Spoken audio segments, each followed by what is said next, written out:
लोकसभा सार्वत्रिक निवडणूक 2024च्या अंतर्गत औरंगाबाद लोकसभा मतदारसंघामध्ये आज 13 मे रोजी मतदान प्रक्रिया संपन्न झालेली आहे।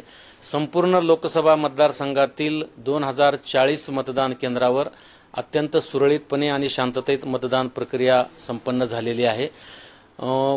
मॉक पोलच्या वेळेस काही ठिकाणी इलेक्ट्रॉनिक वोटिंग मशीन बदलावे लागल्या, पण नंतर मतदान प्रक्रिया सुरू झाल्यानंतरच्या कालावधीमध्ये संपूर्ण लोकसभा मतदान क्षेत्रामध्ये फक्त 10 ठिकाणी कंट्रोल युनिट बदलावे लागले आणि त्या अगदी वेळेवर रिप्लेस केल्यामुळे त्या ठिकाणी सुद्धा कुठलाही मतदाराला प्रतीक्षा फार वेळ करावी लागली नाही आणि एकंदरीतरित्या शहरामध्ये आणि ग्रामीण भागामध्ये सुद्धा मतदान प्रक्रिया ही फार सुरळीतपणे पार पडलेली आहे। 6 वाजताची मतदानाची वेळ संपल्यानंतर मतदारसंघामध्ये जवळजवळ 16 ते 18 ठिकाणी मतदान प्रक्रिया उशिरापर्यंत चालू होती, कारण 6 वाजेच्या वेळेस त्या ठिकाणी मतदार येऊन रांगेत उभे राहिले होते।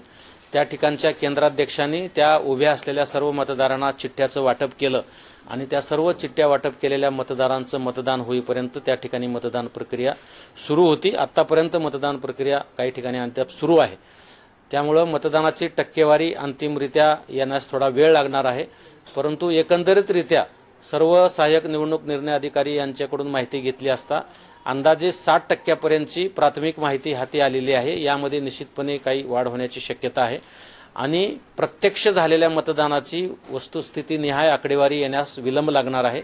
जशी आकडेवारी आमच्याकडे प्राप्त होईल तशी आम्ही जाहीर करू। या मतदान प्रक्रियेमध्ये ज्यांनी सहकार्य केलेलं आहे, प्रत्यक्ष अप्रत्यक्ष, त्या सर्वांचं मी मनापासून अभिनंदन करतो। ज्या मतदारांनी मतदान केलेलं आहे त्यांचं सुद्धा मी मनापासून अभिनंदन करतो।